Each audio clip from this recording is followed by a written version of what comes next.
اعوذ باللہ من الشیطان الرجیم بسم اللہ الرحمن الرحیم۔ پارہ نمبر 9 کا خلاصہ ہم نے پارہ نمبر 8 کے آخر میں پڑھا تھا کہ اللہ تعالیٰ نے جن 5 انبیاء کرام کا ذکر فرمایا ان میں حضرت شعیب علیہ السلام کا نام بھی تھا۔ تو پارہ نمبر 9 شعیب علیہ السلام کی قوم کی اس دھمکی کے لفظ سے شروع ہو رہا ہے جو ان امت کے لوگوں نے وقت کے نبی کو دھمکی دی ہے۔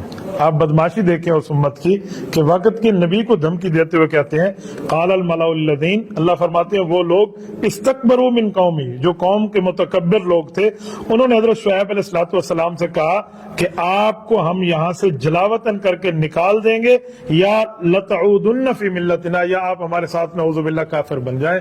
وقت کے نبی کے ساتھ یہ دھمکیوں کا معاملہ ان کا ہو رہا تھا۔ تو اللہ تعالیٰ شانہ نے فرمایا جب انہوں نے وقت کے نبی کے ساتھ یہ بات کی ہے تو پھر قوم کی سرکشی کی وجہ سے فاخذتہم الرجفہ، ان کو ایسا زلزلہ آیا جو گھروں میں اونگے منہ یہ گر گئے اور مر گئے اور گھر ان کے اوپر آ گئے۔ تو یہ شعیب علیہ السلام کی قوم کی بات پہلی آیت میں فرمائی۔ اس کے بعد اگلی آیات میں وَمَا أَرْسَلْنَا مِن قَرْيَةٍ مِّن نَبِيٍّ إِلَّا، اس آیت کے اندر اللہ تعالیٰ نے دستور خداوندی کو ذکر فرمایا کہ اللہ تعالیٰ کی ترتیب، اللہ کا دستور، اللہ کا معاملہ یہ ہے کہ اس وقت تک کسی قوم کے اوپر عذاب نہیں بھیجتے جب تک اس قوم، ان لوگوں، ان ملت، اس امت کے پاس کوئی ڈرانے والا، کوئی نبی، کوئی سمجھانے والا، کوئی مرشد ان کے پاس نہ آئے جو آ کر انہیں دین کی بات بتائے۔ اگر وہ مان گئے تو بہت اچھا، اگر انہوں نے انکار کیا تو تب پھر اللہ کا عذاب آتا ہے۔ اس کے آگے اللہ تعالیٰ نے موسیٰ علیہ السلام اور فرعون کے واقعات کو بیان فرمایا۔ ثم بعثنا من بعدهم موسیٰ بآیاتنا، ان آیات میں اللہ جل شانہ نے تفصیل کے ساتھ یہ واقعہ بیان فرمایا حضرت موسیٰ علیہ السلام کا کہ موسیٰ علیہ السلام اور فرعون کا مقابلہ کیسا ہوا ہے۔ یہ بات ذہن میں رکھیں، حضرت موسیٰ علیہ السلام اللہ تعالیٰ کے وہ جلیل القدر نبی ہیں جن کا ذکر 28 پاروں میں مختلف جگہوں میں اللہ تعالیٰ نے حضرت موسیٰ علیہ السلام کا فرمایا ہے۔ کلم اللہ موسیٰ تکلیما، حضرت موسیٰ کو کلیم فرمایا ہے۔ میں ایک جگہ سن رہا تھا ایک شخص کی عجیب بات تھی، اب قرآن پر عبور نہ ہو تو پھر بندہ بھولے نہیں۔ اس نے کہا جی ہم نے قرآن میں پڑھا ہے کہ اللہ کے بعد جس کا نام سب سے زیادہ آیا نا وہ شیطان ہے۔ حالانکہ یہ بات غلط ہے، شیطان کا نام بہت کم جگہ آیا ہے۔ اللہ تعالیٰ کے نام کے بعد قرآن کریم میں سب سے زیادہ نام حضرت موسیٰ علیہ السلام کا آیا، تقریباً ہر پارے میں کسی نہ کسی جگہ 1-2 کو چھوڑ کے حضرت موسیٰ علیہ السلام کا تذکرہ اللہ جل شانہ نے فرمایا۔ ان آیات میں پھر اللہ تعالیٰ نے اس واقعے کی بات فرمائی کہ فرعون نے 70,000 جادوگر حضرت موسیٰ علیہ السلام کے مقابلے کے لیے بلائے تھے، اور حضرت موسیٰ علیہ السلام کے سامنے جب جادوگر آئے انہوں نے جادو کر کے اپنا کام پیش کیا۔ وقت کے نبی کے کام کو دیکھا تو جادوگر سمجھ گئے، وہ اپنے کام کے ماہر تھے، انہوں نے کہا جی ہم نہیں چل سکتے، یہ نبوت کا کام ہے، جادوگری کا کام نہیں ہے۔ تو سب کے سب کلمہ پڑھ کے مسلمان ہو گئے تھے۔ اللہ تعالیٰ نے ان کا ذکر فرمایا۔ اس کے بعد حضرت موسیٰ علیہ السلام کے معجزات کا ذکر فرمایا۔ موسیٰ علیہ السلام کو 2 بڑے بڑے معجزات عطا فرمائے تھے۔ نمبر 1 ید بیضاء، نمبر 2 عصا۔ ید بیضاء کیا ہے؟ وہ اپنا ہاتھ اپنی بغل میں رکھتے اور پھر نکالتے تو وہ ہاتھ ایسے چمک رہا ہوتا جیسے سورج چمکتا ہے۔ یہ حضرت موسیٰ علیہ السلام کو معجزہ تھا۔ دوسرا معجزہ عصائے موسیٰ کا تھا۔ حضرت موسیٰ علیہ السلام کے پاس ایک اسٹک ہوتا، ایک ڈنڈا ہوتا، وہ اس بہتے ہوئے پانی کے چشمے پہ پتھر پہ مارتے تو بہتا ہوا پانی کا چشمہ جاری ہو جاتا، اور اگر وہ سمندر پہ مارتے تو وہ پانی راستہ دے دیتا تھا اور قوم وہاں سے چل پڑتی۔ اللہ تعالیٰ نے حضرت موسیٰ علیہ السلام کو یہ معجزہ عطا فرمائے۔ اللہ جل شانہ نے اس کا ذکر فرمایا۔ اس کے بعد مختلف عذابوں کا ذکر فرمایا، اور مختلف عذابوں میں اللہ تعالیٰ نے فَأَرْسَلْنَا عَلَيْهِمُ الطُّوفَانَ سے اس بات کو ذکر فرمایا کہ یہاں قوم کے اوپر اللہ تعالیٰ نے 5 قسم کے عذاب ڈالے تھے۔ نافرمان قوم ہے، انبیاء کی نافرمان ہے، اللہ کی نافرمان ہے، تو 5 قسم کے ان کے اوپر عذاب آئے۔ نمبر 1 طوفان کا عذاب آیا، نمبر 2 ان کے اوپر ٹڈی دل کا عذاب آیا، نمبر 3 ان کے بالکل اس میں سروں میں اور بالوں میں انتہائی جوئیں پڑ گئیں، اس کا عذاب آیا، اور ان کے اوپر مینڈکوں کا عذاب آیا اور خون کا عذاب آیا۔ بالکل صاف پانی ہوتا جو نیک لوگ پیتے، جب یہ اپنے ان سے پانی لے کر اپنے منہ کے قریب لے جاتے تو وہ خون بن جاتا ہے، جب اس میں کیا کہتے ہیں مینڈک وغیرہ آ جاتی، تو اس قسم کے عذاب سے ان کو واسطہ پڑا۔ پھر قوم کی اپیل کو ذکر فرمایا وَلَمَّا وَقَعَ عَلَيْهِمْ، اس کے اندر اللہ جل شانہ نے یہ بات ارشاد فرمائی کہ جب موسیٰ علیہ السلام کی قوم پہ کوئی عذاب آتا تو یہ موسیٰ علیہ السلام کے پاس آتے بھی ہم معافی مانگتے ہیں, ہم توبہ کرتے ہیں, اپنی غلطی کو اعتراف کرتے ہیں, آپ اللہ جل شانہ سے عرض کر دیں ہمیں آئندہ کے لیے اللہ تعالیٰ جل شانہ ایک مہلت دے دیں تو ہم یہ غلط کام نہیں کریں گے, ہم اللہ کو راضی کریں گے. موسیٰ علیہ السلام دعا کرتے, عذاب ٹل جاتا. جب عذاب ٹل جاتا ہے پھر سرکشی شروع کر دیتے, پھر ایسا ہوتا کہ پھر عذاب آتا, پھر یہ رونے دھونے پہ آ جاتے اور آ کر نبی کے وقت کے نبی کو یہ جملہ کہتے, پھر موسیٰ علیہ السلام دعا کرتے, پھر عذاب ٹل جاتا. اب عذاب جاتا تو پھر یہ کام شروع کر دیتے. تو اللہ جل شانہ نے ساری بات فرما کر اس کے بعد فرمایا کہ جب ان کی سرکشی بڑھتی چلی گئی نا پھر اللہ تعالیٰ نے ان کو عذاب دیا, اور وہ عذاب اب انہی کے کرتوتوں کی وجہ سے ان پہ آیا ہے, کہ اللہ تعالیٰ کے ظلم یا اللہ کے معاملے سے نہیں آیا.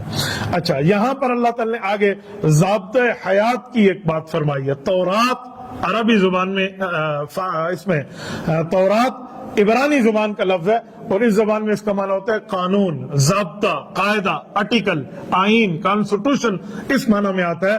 تو قوم نے حضرت موسیٰ علیہ السلام کے جو مخلص ساتھی تھے انہوں نے عرض کیا کہ اے موسیٰ آپ اللہ جل شانہ سے ہمیں کوئی قوانین لے کر دے دیں. تو اللہ جل شانہ نے حضرت موسیٰ کو تورات دی. پر تورات کیسے دی؟ اللہ جل شانہ نے ان کو کوہ طور پہ بلایا اور کوہ طور پر تشریف لائے. تو کوہ طور پر تشریف لانے پر اللہ تعالیٰ نے ان کو 1 مہینے کا اعتکاف کا فرمایا. 1 مہینے کا اعتکاف تھا, اور پھر اگلے 10 دن جو بڑھا دیے گئے. اب 1 مہینے کی عبادت کی وجہ سے اگلے 10 دن میں ان کو تورات ملی, اور تورات 300 تختیوں میں لکھی ہوئی ملی تھی. تورات, انجیل, زبور یہ کتابیں لکھی ہوئی ملی ہیں. قرآن کا اعجاز ہے کہ قرآن لکھوایا گیا ہے صحابہ اور اہل بیت کے ہاتھوں, تو وہ لکھا ہوا ملا تھا, وہ حضرت موسیٰ علیہ السلام لائے. تو 40 راتوں کا کل اعتکاف بنتا ہے. اچھا, اس پر اللہ جل شانہ نے پھر آگے جا کر ان کے بارے میں بات فرمائی کہ ان کو دنیا آخرت کے عذاب سے پھر واسطہ پڑا. جب انہوں نے نبی پاک کی مخالفت کی تو نبی کی مخالفت کے بعد ان کو عذاب کا سامنا پڑا. ہوا کیا, موسیٰ علیہ السلام 40 رات اعتکاف پہ گئے کوہ طور پر. پیچھے اس قوم نے ایک شخص تھا جس کو سامری کہتے تھے. اس سامری نے اپنی قوم کو کہا کہ آپ کو پتہ ہے ہمارا اللہ کہاں ہے؟ تو انہوں نے کہا آپ کیا کہتے ہو اللہ کہاں ہے؟ کہ میں تمہیں دکھاؤں. کہا دکھاؤ. کہا آپ نے سونے لاؤ ذرا. سارے زیورات کو اس نے جمع کیا اور اس نے آپ پگھالا اس کو. جب پگھل گئے اس نے ایک گائے ٹائپ کا ایک بچڑا قسم کا جو ہے نا وہ بنا دیا. اور وہ جو سامری تھا اس نے دیکھا تھا جب فرعون ڈوب رہا تھا نا تو جبرائیل علیہ السلام ایک گھوڑی پر تشریف لائے تھے, جو فرعون کے گھوڑے کے آگے آگے وہ گھوڑی چل رہی تھی. تو وہ گھوڑی حضرت جبرائیل کی تھی, تو ظاہری بات ہے جنت سے آئی تھی. تو ان کے پاؤں جہاں پڑتے پاؤں کے نیچے چھوٹی گھاس اگ جاتی, تو اس نے وہ گھاس اٹھا کے اپنے پاس سامری نے چھپائی ہوئی تھی, اور وہی گھاس اور وہی مٹی اسی بچڑے کے منہ میں ڈالی. تو قرآن کہتا ہے ذو خوار, وہ آوازیں دینے لگ گیا, گائے کی طرح اس نے پکارنا شروع کر دیا. تو سامری کہنے لگا دیکھا یہ ہمارا اللہ ہے. تو انہوں نے کہا جی موسیٰ علیہ السلام جو کتاب لینے گئے وہ بھول گئے ہیں. انا للہ و انا الیہ, وقت کے نبی پر اب ہارون علیہ السلام موجود ہیں, ان کی بات نہ سننے کے لیے تیار ہے نہ ان کی بات ماننے کے لیے تیار ہے. تو ان کے ساتھ جو عذاب کا پھر معاملہ حضرت موسیٰ کی واپسی پہ ہوا, اگلی آیات میں اللہ جل شانہ نے اس کو ذکر فرمایا کہ ایسے جو تھے مشرکین یہ دنیا آخرت میں پھر ذلیل ہوئے. حضور پاک صلی اللہ علیہ وسلم کے لیے پھر اگلی آیات میں فرمایا الذین یتبعون الرسول النبی المی الذی یجدونہ مکتوبا عندہم فی التوراۃ والانجیل. اس میں حضرت رسول اللہ صلی اللہ علیہ وسلم کے اوصاف کو ذکر فرمایا کہ نبی پاک صلی اللہ علیہ وسلم کا وصف, حضور کی خصوصیت یہ ہے کہ نبی پاک کا ذکر تورات میں بھی ہے, انجیل میں بھی ہے. آج یہودی اور عیسائی نہیں مان رہے, یہ صرف اپنے بغض پہ نہیں مان رہے, ورنہ ان کی کتابوں میں محمد الرسول اللہ صلی اللہ علیہ وسلم کی بات لکھی ہوئی ہے. یہ بات ارشاد فرما دی. آگے جا کر اللہ تعالی نے ختم نبوت کی بات فرمائی. قل یا ایھا الناس انی رسول اللہ الیکم جمیعا. فرمایا محمد صلی اللہ علیہ وسلم, اے پیغمبر صلی اللہ علیہ وسلم, آپ اعلان فرما دے کہ میں تمام کائنات کے نبی بنا کے بھیجا گیا ہوں. پہلے نبی ایک قوم کے, ایک علاقے کے, ایک قبیلے کے, ایک ملک کے ہوتے تھے. اب پوری قوم, پورے اقوام عالم, پوری دنیا کے ایک نبی آئے ہیں. تو یہ ختم نبوت کا اشارہ ہے کہ ان کے بعد نئے نبی کی ضرورت ہی نہیں ہے. جتنی نبوت کا دائرہ تھا ان سب کے لیے حضور پاک صلی اللہ علیہ وسلم آ گئے. تو اب حضور پاک علیہ السلام جن اور انس کے قیامت تک کے لیے نبی ہیں.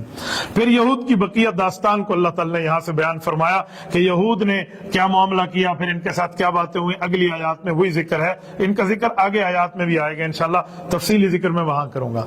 اس سے آگے وَإِذْ أَخَذَ رَبُّكَ مِن بَنِي آدَمَ مِن ظُهُورِهِمْ, اس آیت میں عہد الست کو بیان کیا گیا, پرومس آف الست.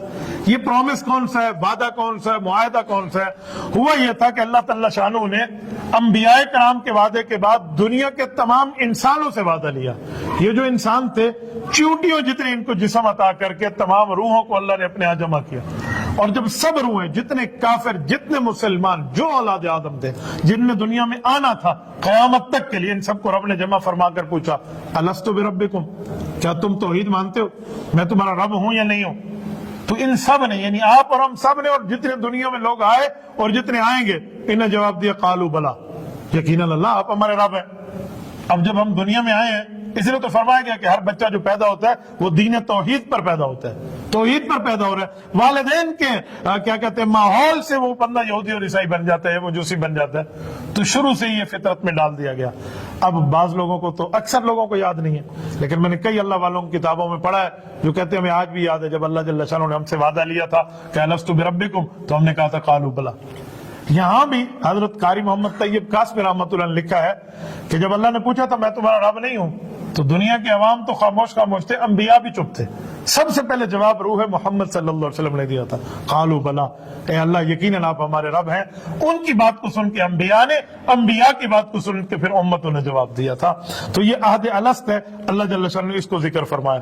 اس کے آگے وَاتْلُ عَلَيْهِمْ نَبَأَ الَّذِي میں بلم باعورہ کا ذکر فرمایا۔ بلم باعور یہ بہت بڑا عالم بھی تھا، عابد بھی تھا، علم بھی اس کے پاس زیادہ تھا، عبادت بھی اس کے پاس تھی، لیکن یہ وقت کے نبی کا مخالف بنا کسی وجہ سے، تو پھر اللہ جل شانہ نے اس کی مثال قرآن میں کتے سے دی ہے۔ آپ اندازہ لگائیں رب کریم نے اس کے لیے جو بیان فرمایا نا، فرمایا کتا وہ ہے جس کو کوئی چیز دو تب بھی وہ ہانپتا ہے، نہ دو تب بھی وہ ہانپتا ہے، یہ اس کے بارے میں فرمایا، یہ بلم باعور ہے۔ اچھا اتنا نیک آدمی، اس کے ساتھ ایسا ہوا کیوں؟ ہوا یہ تھا کہ قوم جبارین ایک قوم تھی، موسیٰ علیہ السلام کو رب نے حکم دیا ان کے ساتھ آپ جہاد فرمائیں، ٹھیک ہو گیا۔ یہ جبارین میں سے ایک شخص تھا لیکن یہ نیک تھا، شاید یہ اس قوم کی لڑائی میں شامل نہ ہوتا، لیکن قوم اس کے پاس ہے، انہوں نے کہا جی موسیٰ علیہ السلام کے اور اس کی قوم ہم سے لڑنے آ رہی ہے، دعا کرو تم ان کے خلاف، بد دعا کرو۔ اس نے کہا وقت کے نبی کے خلاف بد دعا نہیں کی جاتی، تو مجھے اس سے معاف رکھو۔ اب حق تھا بھی تو مولوی ہے اس بات پہ ڈٹ جا، لیکن قوم کی غلطیوں کے ساتھ جب انہوں نے پیسہ دیا بھی اتنا دیں گے اتنا دیں گے اتنا، پہاڑ کے برابر جب وہ اپنے پیسے جتنی چیز لے گئے نا تو اس کا ایمان بدل گیا۔ انہوں نے کہا ٹھیک ہے پھر میں کر لیتا ہوں بد دعا، سارا مال میرا۔ اس نے کہا جی آپ کا۔ اب اس نے ہاتھ اٹھایا، اللہ کی قدرت دیکھیں، جو بد دعا کرتا وہ اپنی قوم کا لفظ منہ سے نکل آتا، پھر اپنی قوم کا نکل آتا، پھر دعا مانگتا تو پھر اپنی قوم کے خلاف دعا مانگتا جو پیسے دے رہے تھے۔ موسیٰ علیہ السلام اور ان کی قوم کا لفظ ان کی زبان پہ آتا ہی نہیں۔ بہرحال وہ قوم تو ذلیل ہوئی، ساتھ یہ بھی ذلیل ہوا، پھر اس کی زبان اس کے سینے تک نکل کے آئی۔ یہ پورا اس کے ساتھ پورا وہی واقعہ ہے جس کو اللہ جل شانہ نے ذکر فرمایا۔ اس کی اگلی آیت میں قُل لَا أَمْلِكُ لِنَفْسِي نَفْعًا وَلَا ضَرًّا إِلَّا مَا شَاءَ اللَّهُ وَلَوْ كُنْتُ أَعْلَمُ الْغَيْبَ لَاسْتَكْثَرْتُ مِنَ الْخَيْرِ وَمَا مَسَّنِيَ السُّوءُ۔ اس میں علم غیب اللہ تعالیٰ کا خاصہ ہے، علم غیب کی صفت، اور یہ خاصہ اللہ جل شانہ کا ہے۔ رب جس کو چاہے غیب کی خبر دے دے، رب جس کو چاہے نبی کو غیب کی وحی کر دے، غیب کی بات بدلا دے، غیب کا اظہار کر دے۔ یہ تو انبیاء کے لیے ثابت ہے، اظہار غیب، اطلاع غیب، انباء غیب، ایحاء غیب، یہ نبی کو رب دیتا ہے، بتاتے ہیں۔ لیکن جو علم غیب ہے وہ خاصہ خداوندی ہے۔ غیب کا علم بغیر کسی واسطے کے کسی چیز کے بارے میں علم رکھنا یہ اللہ جل شانہ کا خاصہ ہے۔ دنیا میں کتنے ریت کے ذرے ہیں یہ اللہ کا علم ہے، دنیا میں کتنے پانی کے قطرے ہیں یہ اللہ کا علم ہے، دنیا میں کتنے درختوں کے پتے ہیں یہ اللہ کا علم ہے۔ اس میں نہ کسی نبوت کے معاملات کا دخل ہے نہ کسی کی ولایت کے معاملے کا دخل ہے، یہ اللہ جل شانہ جانتے ہیں، اور یہ رب کریم کا معاملہ ہے۔ یہ غیب الہی کی بات فرمائی کہ علم غیب جو ہے وہ اللہ جل شانہ کے لیے ہے۔ یہ بات اللہ نے کیوں اتاری کہ اس وقت کے جو کافر تھے نا وہ نبی کے پاس آ کر پوچھتے تھے بتائیں ایگزیکٹلی ٹائم قیامت کا کون سا ہے، قیامت کب آئے گی اور اس کے ایگزیکٹلی ٹائم کیا ہے، متعین کردہ وقت کیا ہے، آپ ذرا وہ وقت بتا دیں۔ تو رب کریم نے حضور پاک کو حکم فرمایا کہ انہیں فرما دے کہ علم غیب اللہ جانتے ہیں، علم غیب کے معاملات آپ یہاں آنے کے لیے نہ پوچھیں، باقی جتنا رب مجھے بتاتے ہیں میں اتنی بات تمہیں بتا دیتا ہوں۔ اس سے اگلی آیت میں جہاں پہ جا کے یہ سورت اعراف ختم ہو رہی ہے وہ ہے وَإِذَا قُرِئَ الْقُرْآنُ فَاسْتَمِعُوا لَهُ وَأَنصِتُوا لَعَلَّكُمْ تُرْحَمُونَ۔ ان آیات کے اندر اللہ جل شانہ نے جو بات فرمائی ہے وہ یہ فرمایا کہ جب قرآن کریم کی تلاوت کی جائے پھر غور سے سنو اور خاموش رہو تاکہ تمہارے اوپر رحمت نازل ہو۔ اب دیکھیں دو باتیں ہیں، قرآن پڑھا جائے دو حکم دیے، غور سے بھی سنو اور چپ بھی رہو۔ تو جب بندہ غور سے سنتا ہے تو چپ رہتا ہے، یہ دوسرا لفظ ساتھ کیوں اتارا کہ چپ رہو؟ محدثین، مفسرین، علماء، ماہرین قرآن نے اس پر بڑا عجیب نقطہ فرمایا۔ وہ فرماتے ہیں یہ آیت مقتدی کے لیے اتری ہے، کہ نماز میں خاموشی سے تلاوت سنو، تو کہا نمازوں کی دو قسمیں ہیں، تو حکم بھی دو ہیں، کچھ نمازیں سری ہیں کچھ جہری ہیں۔ سری کا معنی امام خاموشی سے پڑھتا ہے، جہری کا معنی امام بلند آواز سے پڑھتا ہے۔ جب امام بلند آواز سے پڑھے تو غور سے سنو، اور جب امام خاموشی سے آہستہ سے پڑھ رہا ہو چپ پھر بھی رہو۔ تو پتہ چلا مقتدی کا کام قرآن پڑھنا، امام کے پیچھے نہیں ہے۔ اس آیت سے واضح طور پہ بات ثبوت کے ساتھ آ گئی۔ تبھی فرمایا لعلکم ترحمون، تم چاہتے ہو رب تمہارے اوپر رحمت کرے تو آپ قرآن کے احترام میں خاموش ہو جایا کرو۔ یہ بات بیان فرمائی۔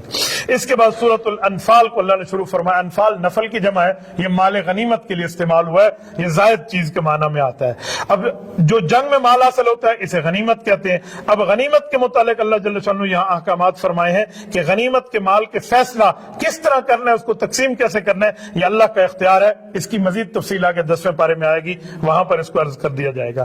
پھر اللہ نے مؤمنین کے اوصاف بیان فرمائے، انما المؤمنون الذین اذا ذکر اللہ وجلت قلوبهم واذا تلیت علیہم آیاتہ زادتہم ایمانا وعلی ربہم یتوکلون۔ اس آیت میں فرمایا کہ مؤمن وہ ہے جب ان کے سامنے قرآن کریم پڑھا جاتا ہے تو قرآن کریم کی وجہ سے ان کے دل ڈر جاتے ہیں، اور پھر اللہ کی آیات کی تلاوت ہوتی ہے تو ان کی ایمان کی طاقت بڑھ جاتی ہے اور یہ اپنے اللہ پر توکل کرتے ہیں۔ پھر غزوہ بدر کی تفصیلی اللہ تعالی نے بات کو ذکر فرمایا کہ غزوہ بدر کو اللہ جل شانہ نے کیسے اس کے اوپر اللہ جل شانہ نے اپنی رحمت اور کرم کے معاملے نازل فرمائے کہ 300 آدمی 1000 پہ غالب آ گیا۔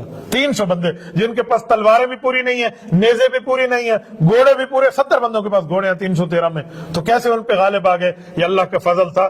بلکہ ایسا بھی ہوا کہ بعض اوقات جو کافر پکڑے گئے نا نبی پاک علیہ السلام کے پاس، تو وہ آ کر یہ کہتے تھے کہ اس کمزور سے صحابی نے ہمیں نہیں پکڑا، ہمیں پکڑنے والا کوئی اور تھا، سفید گھوڑے پہ تھا، سفید اس کا لباس تھا، انہوں نے ہمیں پکڑا۔ تو یہ فرشتوں کی آمد کی طرف اشارہ تھا کہ اللہ تعالیٰ نے ان کو دیا۔ پھر میدان بدر میں جو اللہ تعالیٰ نے آیات اتاری ہیں تو یہ ہر جہاد کے لیے 5 اصول اللہ نے بیان فرما دیے کہ کامیابی کے 5 اصول ہیں۔ پہلا اصول یہ ہے یا ایھا الذین آمنوا اذا لقیتم میں کہ میدان جنگ سے پیٹھ نہ پھیری جائے۔ دوسرا اصول اللہ رسول کی اطاعت کریں، اطیعوا اللہ واطیعوا الرسول کی آیت اتاری۔ تیسرا اللہ رسول کی دعوت کو قبول کریں، استجیبوا للہ والرسول میں تیسرا اصول۔ چوتھا اصول کہ اللہ رسول سے کبھی بے وفائی نہ کریں، اور 5واں اصول ان تتقوا والی آیت میں کہ تقوی اختیار کرو، تو اس سے اللہ جل شانہ تمہیں جنگ میں فتح عطا فرمائیں گے۔ یہ 5 اصولوں کو ذکر فرمایا، اور آخر میں اللہ تعالی نے کفار کو ترغیب دی ہے کہ اے کافر اگر تم لوگ اپنے کفر سے باز آ جاؤ تو یغفر لہم ما قد سلف، اللہ پچھلے گناہوں کو معاف کر دے گا۔ اسی لیے تو کہتے ہیں کہ 100 سال کا کافر بھی کلمہ پڑھ لے تو گناہ معاف ہو جاتا ہے۔ اللہ جل شانہ نے اس کی بات فرمائی ہے۔ اللہ ہمیں عمل کی توفیق عطا فرمائے۔ جزاکم اللہ تعالی۔